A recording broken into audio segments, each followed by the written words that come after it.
Bickley and Marotta. Bickley and Marotta mornings. Arizona sports. The local sports leader. Bickley Blast.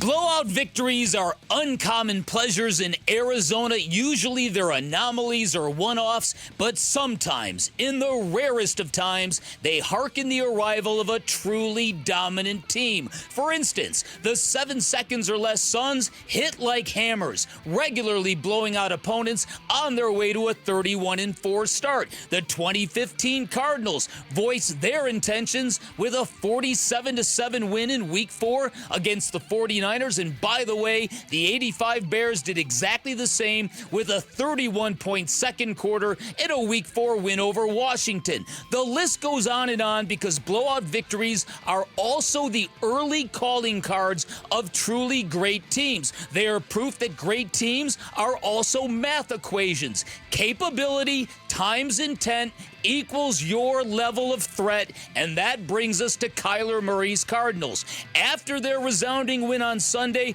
Murray is soaring once again. Another great performance, and he'll be on the early list of MVP candidates, only this time he'll have the experience and the maturity and the support system to handle all of those expectations. Bottom line, all great teams have a point of origin, a game that serves as a warning shot to everybody in the league, and if Arizona's offense truly remains too hot to handle, there will be more of that where those came from. All right, today's Bickley Blast brought to you by my great friends at Chapman BMW, who make luxury attainable. Find them online at chapmanbmw.com. For the aggregators, for the content creators, for the podcasters, for the tweeters, Kyler Murray is no longer yours to kick around. I'm sorry. You're going to have to find a new joke. It's over, guys. You've been feasting on this guy for 2 years, 3 years. The buffet's closed. No more. This is no joke.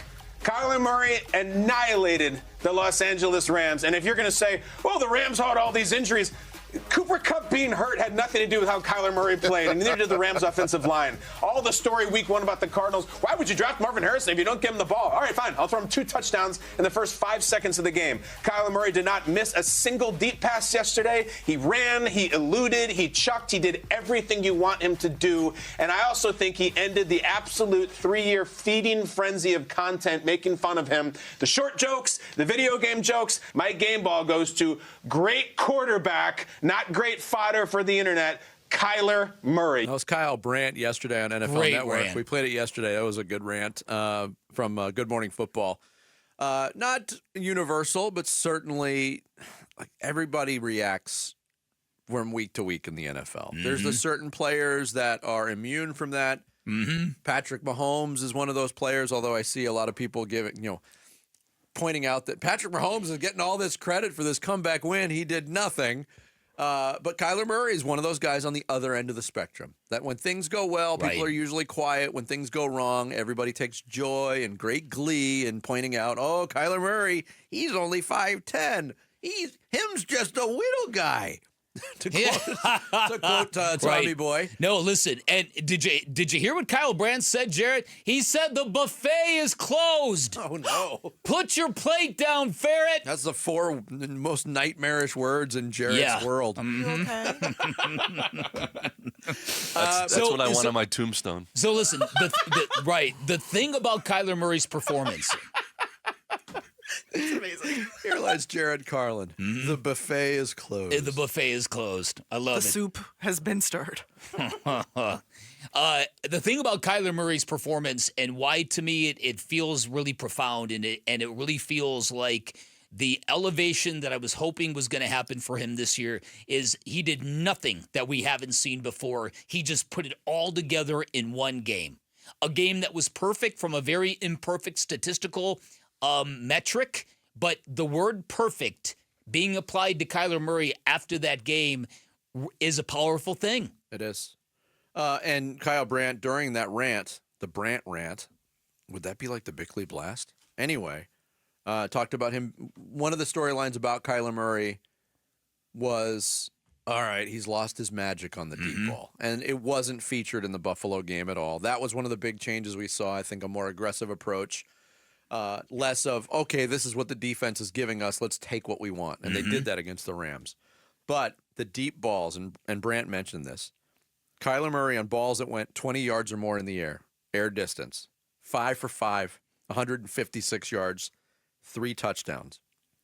Pro Football Focus also has a category, what they call big-time throws, and they describe that as a pass with excellent ball location and timing, generally thrown further down the field and or into a tighter window. On those deep throws, the 5 of them, all 5 were considered big-time throws by Pro Football Focus. Yeah. Throws that most quarterbacks can't make. Completions that most quarterbacks have a very low probability of making. And again, the play to Elijah Higgins, the second touchdown to Marvin Harrison Jr., both of them actually, but just the combination of his mobility, his elusiveness, the rushing yards that he gained, it was just all there in a very coherent package. Yep. And, so props to Drew Petzing for coming out of week 1 in a second half where the play calling became an issue, largely because the protection broke down like that. Props to Kelvin Beachum for coming back with a real good effort. I know his grades were much improved. Got kudos from Jonathan Gannon yesterday for making his 150th career start. Not a lot of guys reach that plateau in the NFL. That's so true. That was good to see. But going back to Kyler, Jonathan Gannon talked yesterday with Burns and Gambo here on Arizona Sports about Kyler's IQ and what stood out about it. The IQ was off the charts yesterday. So, and I just told the media that, and I'm not going to get into certain plays and things like that because, I don't do that. But, when Drew calls a play, and he says, here's where the ball should go. As soon as he sees the defense aligned, and then post-snap, he says, yep, that's where the ball should go, and the ball goes there on time, that's IQ, right? When Drew calls a play and says, I think they're going to be in this, and he's not saying this to Kyler, but the ball should go here, but here's the progression, and I see him within 1 second look at 3 different people and the ball find the open guy because he's going through his progression so fast. Yeah, so that's IQ. That's IQ. And then there was a follow-up on, hey, what does it mean when you say Kyler got the ball to where it was supposed to go? Yeah, what I mean by that is when you call a play, you have the intent of the play, right? But I always say the defense has a vote too. So once the play unfolds, then you got to see matchup, leverage, what coverage they actually played. Does the rush impact you? All those things go into it. So that's what I mean. Where the ball should go, where it should go is you don't want to force throws if the coverage or if a leverage or a matchup dictates that the ball shouldn't go there, because then in essence you're putting it at harm's way. And that's what I thought was the best thing about K1 yesterday is the ball went where it should go for most of the day. And when that happens, you give your playmakers, a bunch of guys caught balls, you give your playmakers a chance to win and make big plays for you, and that's what I thought he did. Yeah, good stuff. Overall, it was very, very promising, just from a psychological standpoint for Kyler Murray. Last year, coming back from missing the first 8 games of the season, first 9 games, whatever it was. You're dealing with that, the scar tissue, the psychological scar tissue of being out there after going through the rehab. And he's talked so freely about how comfortable he feels now and doesn't have to do everything. Yet, isn't it funny? Like he said, I don't have to be Superman, but on Sunday he looked like Superman. That's funny. The Pro Football Focus, whatever you think of PFF is purely your opinion, but some of these grades are incredible. Kyler Murray, 96.9. As a quarterback. I don't think I've ever seen a grade that high from Pro Football Focus. If so, I apologize. Dennis Gardeck, 91.9. Marvin Harrison Jr., 91.2. Trey McBride, 89.4. So your 3 huge offensive weapons outside of James Conner, you're right up there around 90. What did James Conner have? That's a good question. Why did he get dinged? He was awesome. Eternally underrated. Criminally underrated. How about that? Well, listen, and again, I think the Cardinals' rushing total on Sunday, it was very, very impressive, and I know Wolf was totally vibing on the amount of carries that they allocated to the rushing game.